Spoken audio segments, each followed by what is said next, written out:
bonsoir, vous êtes sur RTG Boulbiné. Merci de nous regarder. Les titres des hommes médecins et infirmiers à l'école pour acquérir des connaissances sur le virus Ebola. Venu des soins de santé privés, la démarche vise à outiller ces agents à mieux se protéger contre le virus. Le président de l'Assemblée nationale en tournée dans l'arrière-pays, Claude Korikondiano, était récemment à Kissidougou où il a sensibilisé la population sur plusieurs sujets. Les échos dans ce journal.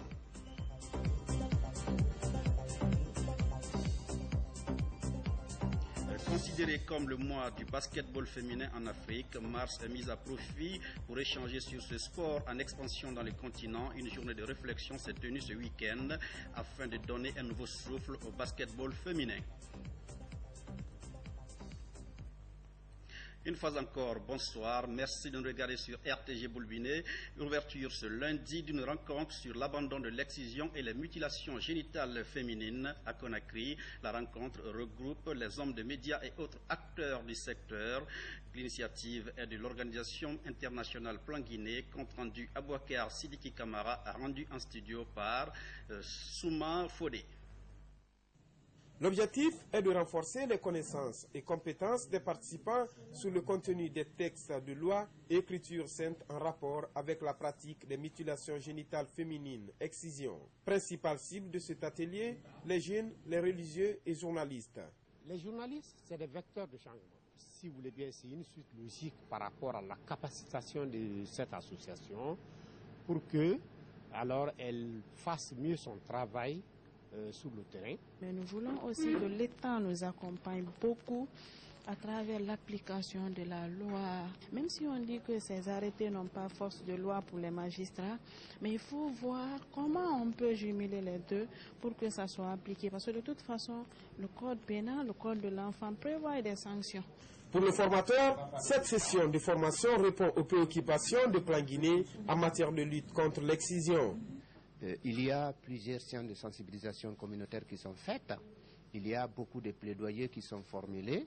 Mais aussi, il apparaît très pertinent de réfléchir sur le cadre légal. Parce que l'une des grosses faiblesses aujourd'hui, qui est relevée dans ces domaines-là, oui, on condamne les MGF, oui, les gens continuent à pratiquer des MGF, mais la question qu'on va se poser, alors qu'est-ce qu'on fait de ceux-là qui violent ces lois-là? Ces 3 jours de formation vont permettre aux participants d'être mieux outillés pour sensibiliser les communautés sur l'abandon du couteau de l'excision. Parlons de la fièvre hémorragique à virus Ebola dans ce journal. Signalons que plusieurs cas de contamination liés à Ebola ont été enregistrés dans les cabinets de soins privés. C'est pourquoi la coordination nationale des ripostes à la maladie a initié une session de formation à l'intention du personnel soignant à Conakry. Mamadi Terna Kamisoko pour les détails. L'heure est au renforcement du dispositif de riposte dans les établissements sanitaires guinéens. Ces gestionnaires de cabinets de soins privés apprennent à mieux se comporter devant un cas suspect d'Ebola. La session recommande surtout aux participants le strict respect du port de matériel de protection avant toute consultation. Ça nous a donné un de plus encore. Ce qu'on ne savait pas, comment même porter les épis. Ils nous ont montré comment porter un épi, comment enlever un épi sans se faire infecter. Ça a été une grande chose. Ce qu'ils ont fait là, c'est bon. On a eu la formation, on a les équipements. Donc ça va nous aider à lutter contre Ebola. On veut que Ebola quitte notre pays maintenant. Après les femmes et les enfants, le personnel de santé a enregistré plusieurs pertes en vie humaine du fait d'Ebola. Au total, 104 agents sont morts sur près de 200 cas de contamination et les cliniques privées semblent beaucoup plus touchées. On s'est rendu compte que les cliniques privées et les cabinets privés ne sont pas en train de jouer le rôle qu'on attend d'eux, c'est-à-dire le rôle de notification des cas qui transitent par le biais de leur cabinet.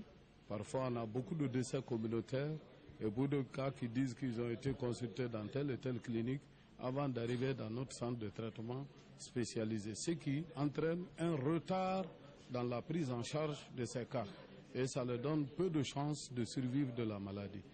L'unité logistique de la coordination nationale de lutte contre Ebola a donc mis à la disposition des cliniques privées un important lot de kits de prévention, une manière pour elles de préserver la santé au niveau du corps médical. À présent, direction les îles de Los où depuis sa création, l'école primaire de Kassa connaît une rénovation partielle. Une des salles de classe vient d'être entièrement rénovée et équipée. C'est un geste de Miss Guinée France 2015 et de l'association Tamara Lampoui. Reportage Mariam Abari. La Miss Guinée France 2015, en collaboration avec l'ONG phare de Tamara, rénove et équipe une des classes de l'école primaire de Kassa. Cet établissement est l'une des plus vieilles de la Guinée et la première sur les îles de Los. Depuis sa construction en 1938, cette école n'a jamais connu de rénovation. Au nom des 12 enseignants qui encadrent les 733 élèves, dont 268 élèves, nous sommes très contents et nous vous promettons que ces dons seront utilisés à bon escient. Nous tenons à vous rassurer, Madame Sophie et la directrice de votre école, que vos dons de fournitures scolaires et autres sont des actes symboliques qui marqueront ces élèves durant leur vie. Nos remerciements à la direction de l'école de Kassa pour cette bonne compréhension qui a existé toujours et pour nous avoir facilité ce projet. Les dons de fournitures scolaires sont l'œuvre des élèves d'une école française pour aider la Miss Guinée France à atteindre son objectif. Il faut tout de même signaler que l'ONG phare de Tamara ou Tamara Lampoui lutte pour la promotion culturelle et touristique des îles de Los. À la geste de solidarité à soutenir et encourager. Ouvrons le volet politique de ce journal par les bisbilles autour du chronogramme électoral. Vous le savez, le nouveau calendrier électoral, de la CENI alimente les débats, une situation qui fait craindre de nouvelles scènes de violence dans le pays. Notre reporter Mohamed De Camara revient sur le sujet dans ce reportage. Suivez. Le nouveau chronogramme électoral de la CENI divise la classe politique guinéenne. L'opposition estime que les élections communales et communautaires prévues pour le premier trimestre de 2016 devraient se tenir avant la présidentielle de 2015. La question fait débat. Pour le gouvernement guinéen, la Commission électorale nationale indépendante est le seul maître d'œuvre du processus électoral en Guinée. Si la CENI se laisse manipuler par qui que ce soit, c'est la faute de la CENI. Elle a été dotée de tous les éléments qui lui permettent d'être indépendante. On ne va pas perpétuellement en train de la rendre tributaire d'une décision par-ci par-là. Il faut qu'on sorte de ce débat-là. Le pouvoir n'a rien à voir avec ce que la CENI a décidé. La preuve, c'est qu'elle est passée par un vote. Il y a des éléments que je viens d'apprendre ici que je ne connaissais même pas. Si demain la CENI change d'avis, tant mieux. Nous, on ira au communal. Il n'y a aucun problème. Pour plusieurs observateurs de la scène politique guinéenne, le mandat des élus locaux étant dépassé, la tenue des élections dans la paix et l'unité des Guinéens est la chose la plus souhaitée. J'invite l'ensemble des acteurs qui forment le microcosme politique à faire preuve de maturité et de bon sens. Nous avons besoin que les élections aient lieu dans notre pays à date et dans les meilleures conditions possibles. Imaginez-vous, chers messieurs, on arrive au 21 décembre, il n'y a pas d'élection. Qu'est-ce qui se passera? On remettra en cause la légitimité du président de la République. Peut-être y aura-t-il un arbitrage militaire de la part des forces de sécurité. Peut-être la CEDEAO, l'ONU, va-t-elle demander une nouvelle transition? Non, écoutez, nous avons avancé, nous voulons continuer à avancer. On n'avance pas pour reculer. Ce qui fait le poison de la vie politique dans notre pays, c'est le manque de confiance. C'est le déficit de confiance qui est le poison de notre microcosme politique. Et pour résoudre cette question, pour résoudre cette problématique lourde, il faut que les acteurs politiques dans notre pays mettre la Guinée au-dessus des intérêts, au-dessus de la mêlée, au-dessus des querelles des chapelles. L'opposition guinéenne qui réclame la tenue des élections locales avant la présidentielle menace de boycotter les travaux du Parlement et de la CENI si elle n'obtenait pas gain de cause. Autre titre du journal, le président de l'Assemblée nationale poursuit sa tournée dans le pays profond. Honorable Claude Kori-Kondiano était récemment dans les hameaux et bourgades de la préfecture de Kissidougou. Il était porteur de plusieurs messages sur le virus Ebola et la relance de l'économie. Le point, c'est avec Robert Siditolno. Après les différentes préfectures de la région forestière, le président de l'Assemblée nationale a sillonné quelques sous-préfectures et districts de la préfecture de Kissidougou. De Fermessadou en passant par Gendembilumou, Kondiadou, Brouadou et Kebali, honorable Claude Kori Kondiano a partout expliqué le rôle de l'Assemblée nationale et remercié les populations de ces localités pour le combat mené contre la fièvre hémorragique à virus Ebola. J'ai livré des messages que les populations ont écoutés avec beaucoup d'intérêt et j'espère que tous les conseils que j'ai donnés aux uns et aux autres seront appliqués. Satisfaites de la visite, les populations ont signifié leur soutien aux idéaux de changement prônés par les autorités. Elles ont ensuite demandé l'apport de l'Assemblée nationale pour le développement socio-économique de leur localité. Ebola ici, on a endeuillé plus de 8 villages. Ces 8 villages, on a un total de 50 morts. Si aujourd'hui, on arrive à recevoir le président de l'Assemblée pour venir partager ses douleurs avec nous, nous réjouissons à plus d'un titre. Profitons de cette visite très brillante pour tendre la main à nos chers chefs, le président de l'Assemblée, le président de la République, pour encore en faire plus dans le domaine de la continuation de la route jusqu'à Mazanta. À Fermassadou, par exemple, où la fièvre hémorragique à virus Ebola a fait plusieurs victimes, l'implication réelle du président de l'Assemblée nationale à travers la sensibilisation et son soutien moral a fait qu'aujourd'hui, cette sous-préfecture qui était la plus touchée de Kissidougou ne compte plus de cas. Pour louer les efforts déployés par le président de l'Assemblée nationale, Fermassadou l'élève au rang des citoyens d'honneur. Le président du Parlement à l'écoute du peuple. De Kissidougou Cap sur Kankan, il n'y a qu'un pas. Là-bas, dans le Nabaya, les autorités viennent de lancer plusieurs activités dans le cadre de la célébration du 57e anniversaire de notre indépendance pour dire merci au chef de l'État et à son gouvernement. Les populations du Clair-Pays ont organisé le week-end dernier un meeting géant au stade Mbaloumati Diakité de Kankan. Sekousouma signe le compte-rendu. La population de Kankan accueille la délégation ministérielle en fanfare. Massés le long des trottoirs, les Kankankas disent merci au président de la République pour avoir choisi la préfecture de Kankan pour abriter les festivités du 57e anniversaire de la fête de l'indépendance. Et toute la population de Kankan se réjouit du fait que la région de Kankan soit choisie pour abriter cette fête du 2 octobre pour l'an 57e anniversaire. Et j'avoue déjà que nous sommes fin prêts à accueillir cette fête. Et je vous dis déjà que sur le terrain, les préparatifs ont commencé bien avant l'arrivée de la délégation ministérielle.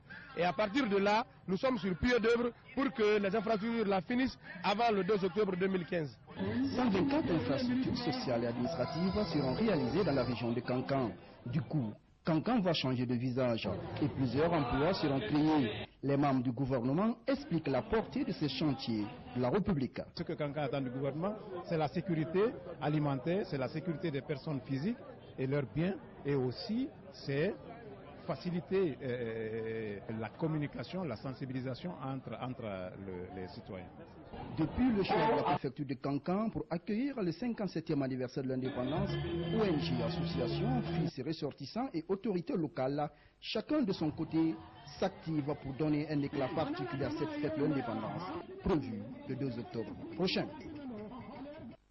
À présent, nous nous rendons à New York, c'est aux États-Unis d'Amérique où se tient l'Assemblée générale des Nations unies sur les conditions de vie de la femme. En marge de ce sommet, les ministres en charge du genre de la CEDEAO se concertent sur plusieurs sujets d'intérêt général. Un programme d'appui régional à la réinsertion des femmes et des jeunes a été annoncé. Fatoumata Samoura depuis le pays de l'Oncle Sam.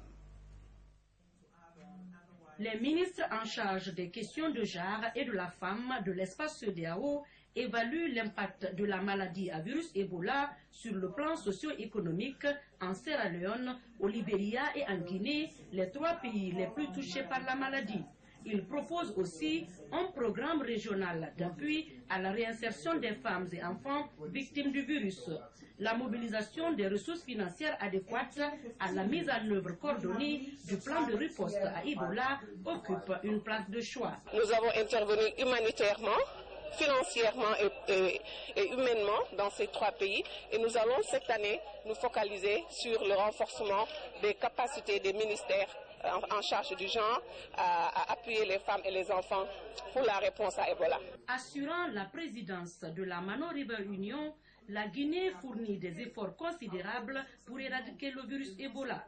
sa stratégie, la mobilisation sociale, la prise en charge des personnes affectées et la protection sociale. Ici, à New York, la ministre guinéenne de la promotion féminine et de l'enfance multiplie les plaidoyers auprès des instances africaines et onusiennes en faveur de la mobilisation de fonds pour la relance des activités d'autonomisation des femmes. En raison du poids social découlant des conséquences de la maladie à virus Ebola, notamment l'augmentation des charges des femmes, l'accroissement du taux de vulnérabilité des enfants, des jeunes et des femmes, la perte d'emploi de nombreuses femmes du secteur informel, l'accroissement des besoins de protection sociale chez les personnes âgées, je sollicite auprès de la CEDEAO la recherche des fonds en faveur de la relance des activités d'autonomisation et de promotion des femmes. Même si l'épidémie est en passe d'être maîtrisée, il est important de maintenir la sensibilisation et de renforcer le système éducatif des pays frappés par l'épidémie. Ceci pour relancer l'économie des pays durement fragilisés. Voilà, vous pourrez suivre juste après ce journal dans le magazine à la loupe un sujet sur les 72 heures du livre qui se tiennent à Conakry les 23, 24 et 25 avril prochains. En attendant, sport, basketball pour boucler ce journal, une journée de réflexion s'est tenue ce week-end qui s'achève sur la relance du basketball féminin en Guinée, une activité qui s'inscrit dans le cadre des programmes de FIBA Afrique en ce mois de mars, décrété mois du basketball féminin en Afrique. Alma Milaï Souma a suivi le débat, son reportage.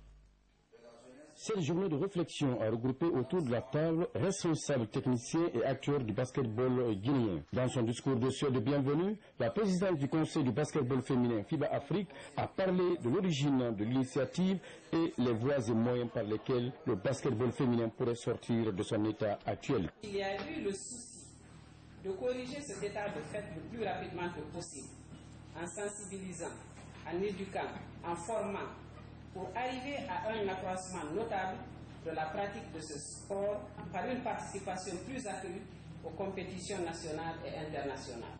Président de la cérémonie, le ministre des Sports a, au nom du gouvernement, félicité et encouragé les organisateurs avant d'inviter anciens et nouveaux basketteurs à se mettre à l'école des techniciens de la discipline. J'ai écouté avec une attention particulière et soutenu l'exposé des problèmes qui assaillent la pratique du basketball par les filles. Aussi, ai-je noté avec satisfaction le contenu pertinent et perspective de votre cahier de charges qui s'évertue d'offrir des solutions idoines pour l'intensification de la pratique du basketball par les filles. 3 thèmes ont été exposés par les spécialistes pendant cette journée. L'aperçu général sur le basketball féminin développé par Mme Bame Mouna, la problématique du basketball féminin fait par Mme Mbalia Tamara et stratégie et perspective développée par M. Niamé Diabaté. Cette célébration sera également marquée par une série d'activités tendant à encourager et à promouvoir le basketball féminin dans notre pays. Voilà, fini ce journal. Merci de l'avoir suivi et restez surtout fidèles à la RTG Boulbiné. C'est votre médium de proximité. Et bonsoir chez vous.